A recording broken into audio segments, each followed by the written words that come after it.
Hello, this video seems familiar? Today I'm covering all the rides at LegoLand California because they opened 2 new rides.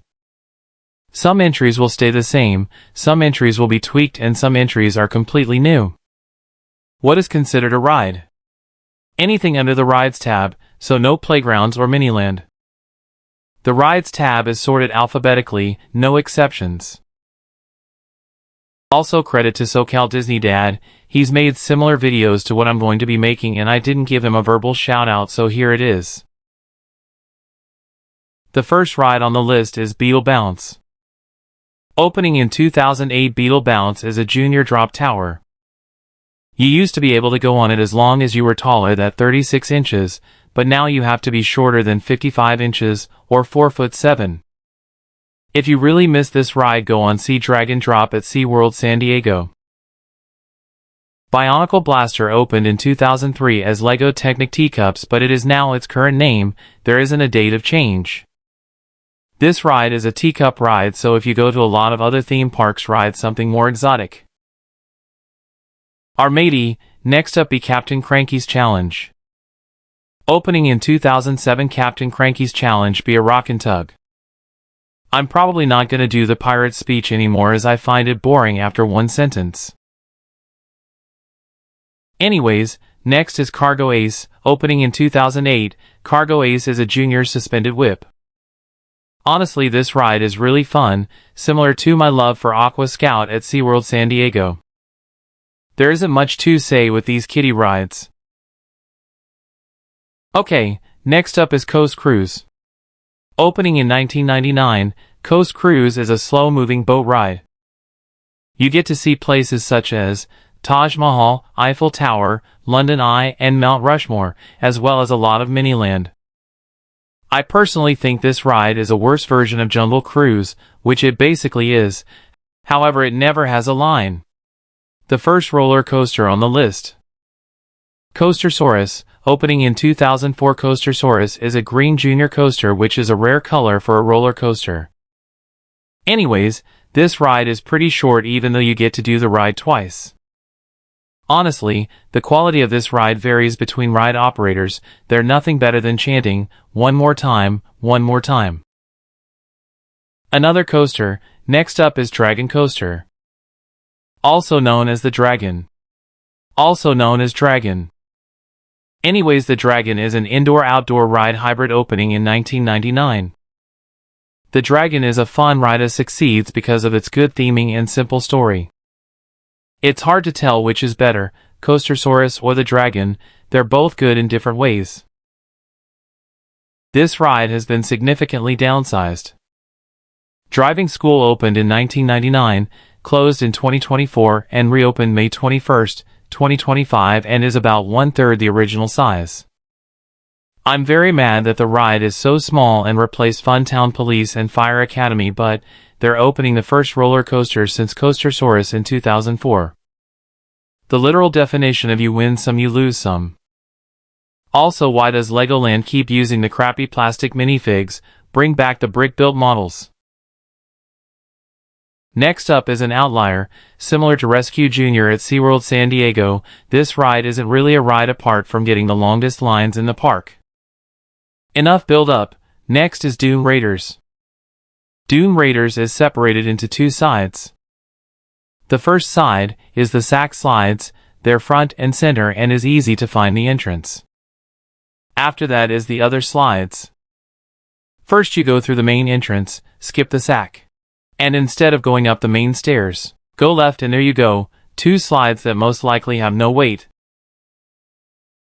Next up is Duplo Little Dino Trail. Originally being Safari Trek until 2024 and being rethemed, ignoring nostalgia, this retheme is an improvement. There is double capacity per car, and now there's an interactive element beside a non-functional steering wheel. The next ride on the list is Emmett's Flying Adventure. Opening in 2021 with Lego Movie World, which replaced Heart Lake City. Emmett's Flying Adventure is a simulator ride. Warning, this ride is nausea-inducing. I personally felt fine, however it could make you feel sick. Next is Explorer River Quest. Opening in 2024, Explorer River Quest rethemed Fairy Tale Brook, which originally opened in 1999. Probably including bias, this retheme feels like a budget cut. Almost everything doesn't or barely moves. The structures that were there, the castle and cave, have lackluster theming and it's more boring than ever.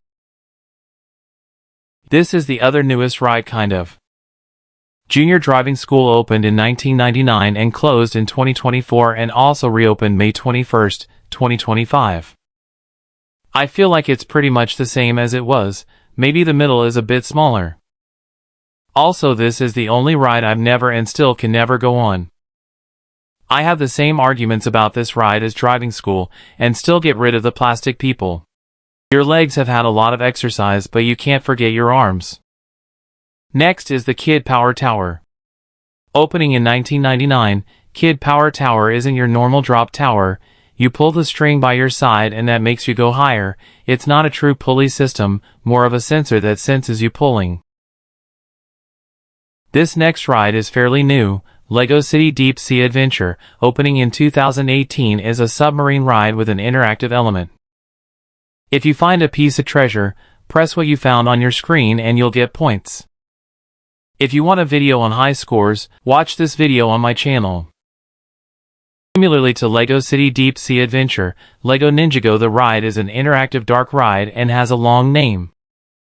Opening in 2016, Lego Ninjago the ride is similar to Web Slings at California Adventure, where you hit targets by moving your hands. This is the only ride ever where me and my family were the only people in the building, known as a Zen ride by the theme park community.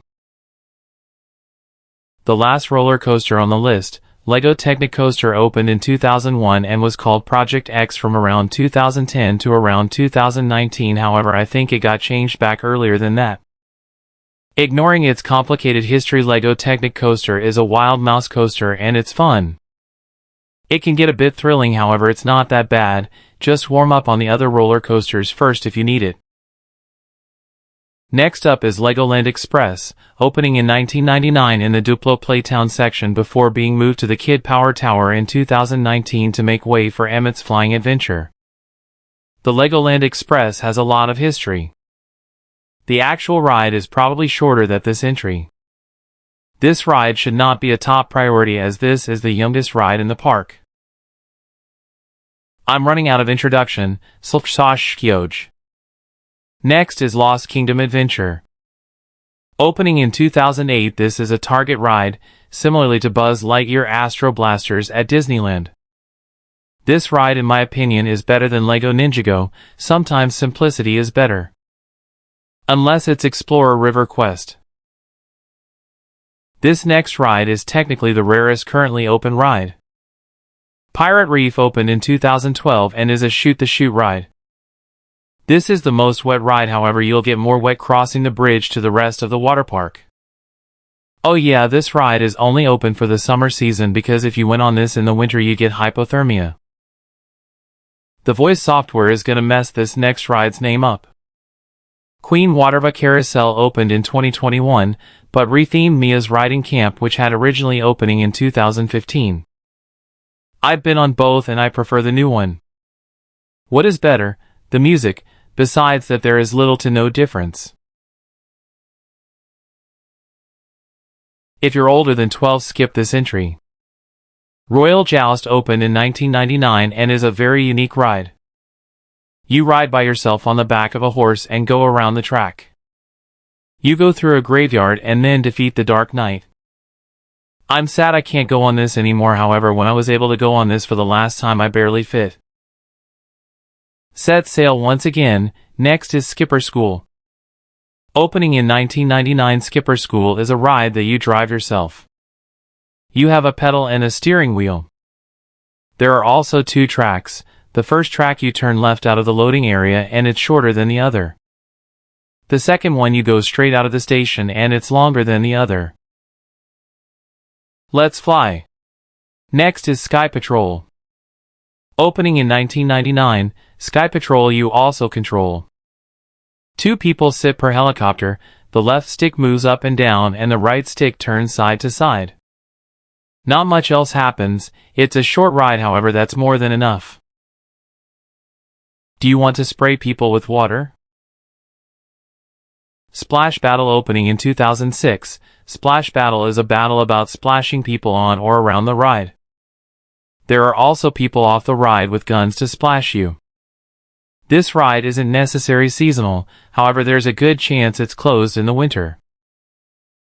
Lastly, Unikitty Disco Drop opened in 2021 and is a drop tower.